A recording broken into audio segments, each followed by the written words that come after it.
Hello, everyone. Today, I want to talk about uh, Sufism, which is also known as tassawuf. Uh, some of you may be aware of it,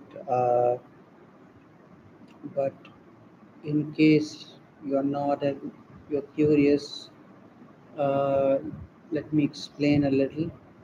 Uh, Tasawwuf basically comes from the word safai, uh, which means to purify oneself. Uh, the pre Islamic mystics used to use the word Sufi uh, for, for cotton. Uh, and that probably signifies the, the purity, you know, of the soul. So there is this argument that what is the actual origin of the word, but most people agree that it basically means uh, the purification of one's soul, and this is the Islamic mysticism, or the core of Islam. You can call it orthodoxy. Uh, Unfortunately, um, we have seen the negative side of Islam because it has deliberately been changed so that people remain illiterate, and very few people are aware of the truth of Islam. So, so basically, what Sufism or Tasawwuf uh, teaches us is the annihilation of oneself. Of course, it doesn't mean to be uh, oblivious or to commit suicide or to escape, or to remain in this uh, state of divine bliss.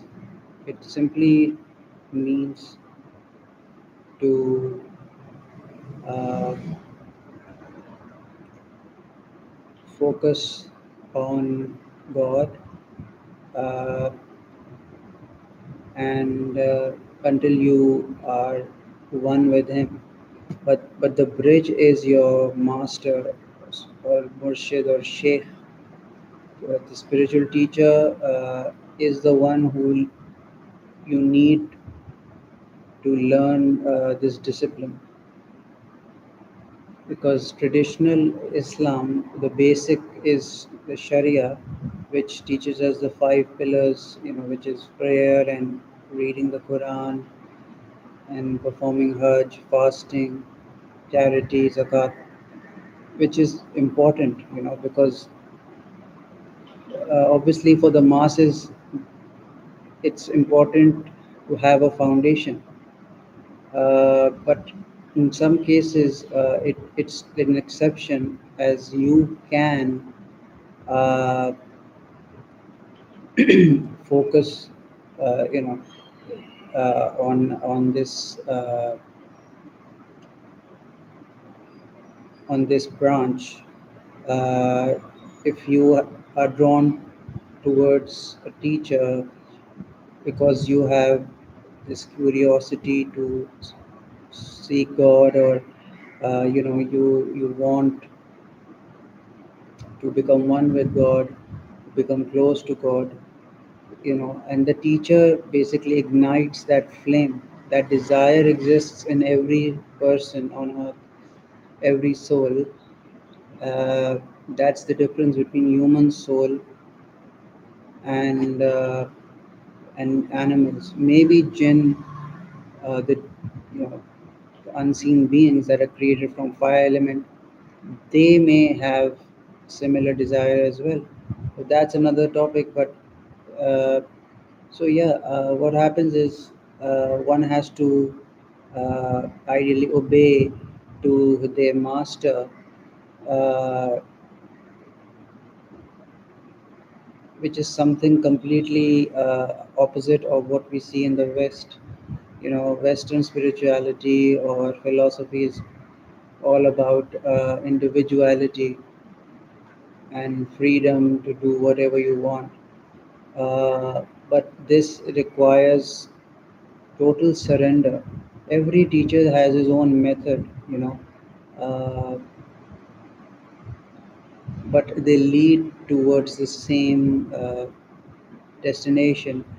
So, yeah, the first task is to find the right teacher.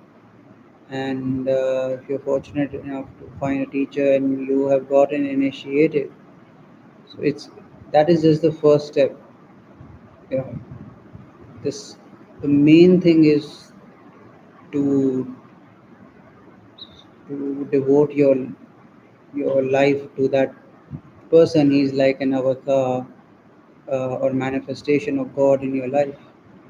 And this may sound controversial to people who don't believe in this, because it can seem like shirk to people. Shirk means to include someone other than God, you know, and this is not worshipping someone. It's like you are seeing your teacher as the image of God, to focus, on that direction. You need a direction because we are lost. Just like Muslims need to pray in the direction of Kaaba. The Kaaba represents uh, the, the straight path, or the path of truth that leads towards God. Kaaba is basically the qalb, or the spiritual heart, where the soul or the Holy Spirit re- resides. You can say that the you know. So this is a very detailed topic and very beautiful when you think about it. How you know dead we are. I am talking about myself because this is just something that I like, a catharsis. But I am a student, the worst student. But I pray that whoever is listening, including myself, we are guided on the right path, and we can be from intellectual animals. We can become proper Muslims, or human beings that God has intended us to be. And so, yeah, let's discuss this further in the next uh, video. Take care. Bye bye.